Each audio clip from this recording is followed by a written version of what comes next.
இன்னைக்கு நம்ம என்ன பார்க்க போறோம்னா, இட்லி தோசைக்கு தொட்டுக்கிற மாரி இருக்கிற சென்னாக்குனி இட்லி பொடி தோசைக்கு தான் பார்க்க போறோம். எப்படி பண்ணுறதுன்னு பார்க்கலாமா? இந்த சென்னாக்குனிய வாங்கிட்டு, கடாயில எண்ணெய் ஊத்தாம ரொம்ப ட்ரையா வறுத்து எடுத்துக்கோங்க. வறுத்ததுக்கு அப்புறமா ஒரு ஜல்லடை வச்சு அது எல்லாத்தையுமே கொட்டி நல்லா சலிச்சுக்கோங்க. இப்படி நல்லா சலிக்கும்போது, இந்த சென்னாக்குனியில ஒட்டிட்டு இருக்க மண் எல்லாமே தானா வெளியே வந்துரும். எப்பவுமே சென்னாக்குனி இப்படி தான் க்ளீன் பண்ணணும். சரிங்களா? தண்ணி ஊற்றி க்ளீன் பண்ணுறாதீங்க. அது மண்ணெல்லாம் நல்லாவே ஒட்டிக்கும். ஸோ வாங்கிட்டு வந்து ட்ரையாக கடாயில் வறுத்துட்டு, அதுக்கப்புறமா ஜல்லடையை வச்சு ஜலிச்சு ஜலிச்சு எடுத்துக்கிட்டிங்கன்னா அது மாதிரி மண்ணெல்லாம் கீழே கொட்டிடும். அப்புறம் நம்ம க்ளீனான சென்னாக்குனி நமக்கு கிடச்சிடும். கண்டிப்பாக அந்த ஸ்டெப் மறக்காமல் ட்ரை பண்ணுங்கள். மறக்காமல் பண்ணுங்கள். ட்ரை பண்ணுங்கள், மறக்காமல் பண்ணுங்கள். அப்போ தான் வந்து நம்ம க்ளீனாக சாப்பிட முடியும். சரிங்களா? இது மாதிரி எல்லாத்தையுமே வந்து நான் ஜலிச்சு எடுத்துக்கிறேன். சரிங்க, எவ்வளோ மண் இருக்குன்னு காட்டுறேன். இவ்வளோ மண் கிடைக்கும் அதுலேருந்து. ஸோ அந்த க்ளீனிங் ப்ராசஸ் ரொம்ப முக்கியம். இப்போ கடாயில் எண்ணெய் ஊற்றாமல் காஞ்ச மிளகா, கொத்தமல்லி விதை போட்டு நல்லா வதக்கிக்கோங்க. இது எல்லாமே ஒவ்வொன்றா போட்டு வதக்கணும். ஃபர்ஸ்ட் இது ரெண்டுத்தையும் வதக்கிக்கோங்க. வதக்கிட்டு அதை ஒரு பிளேட்டில் மாற்றி வச்சுக்கோங்க.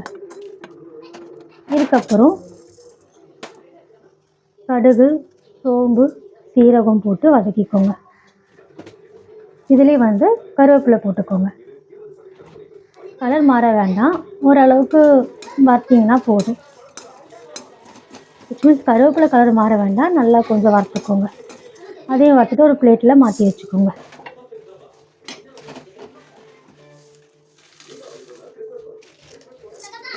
அதுக்கப்புறம் ஒச்சக்கடலை, உளுந்தம்பருப்பு,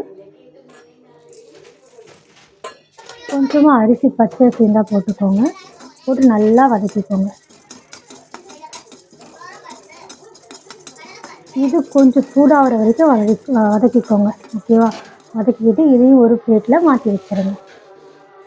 இப்போ ஃபைனலாக நம்ம ரெடி பண்ணி வச்சுருக்க சென்னாக்குனியை போட்டு வதக்கிக்கலாம். எதுவுமே கருகிற அளவுக்கு வறுக்க வேண்டாம், பட் கலர் சேஞ்ச் ஆகிற அளவுக்கு வறுத்தா போதும். ஓகேவா?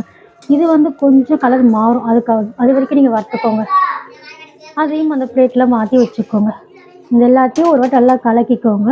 கொஞ்ச நேரம் ஆறுறதுக்கு அப்புறம் மிக்சியில் போட்டு நம்ம அரைச்சிக்கலாம். நம்ம அப்படி கலக்கும்போது ஒரு கிறிஸ்பி சவுண்டில் வரும். எல்லாத்தையும் நசுக்கும்போது ரொம்ப கிறிஸ்பியாக சவுண்ட் இருக்கும். அப்படி வந்துச்சுன்னா நம்ம கரெக்டாக வறுத்துருக்குன்னு அர்த்தம். சரிங்களா? இது கொஞ்சம் ஆறுனதுக்கு அப்புறமா ஒரு மிக்ஸி ஜார் யூஸ் பண்ணி இது எல்லாத்தையுமே கொட்டிக்கலாம். அதுக்கு முன்னாடி சொல்ல மறந்துட்டேன், அதில் பூண்டு ஆட் பண்ணிக்கோங்க, பெருங்காயம் ஆட் பண்ணிக்கோங்க, உப்பு ஆட் பண்ணிக்கோங்க. இந்த விஷயத்தை அவங்ககிட்ட சொல்ல மறந்துட்டேன். அதையும் ஆட் பண்ணி மிக்ஸி ஜாரில் ஆட் பண்ணிக்கோங்க. எல்லாத்தையுமே கொஞ்சம் கொஞ்சமாக அரைச்சி கொண்டு வாங்க. ஃபுல்லாக அரைக்க முடியாது. ஸோ கொஞ்சம் கொஞ்சமாக அரைங்க. ஒரு அரைகுறையாக அரைக்கணும்னு சொல்லுவாங்களே, அந்த பதத்துக்கு அரைங்க ஃபஸ்ட்டு. அதுக்கப்புறம் வந்து எல்லாத்தையும் கூட்டி நல்லா நைஸ் பவுடராக அரைங்க.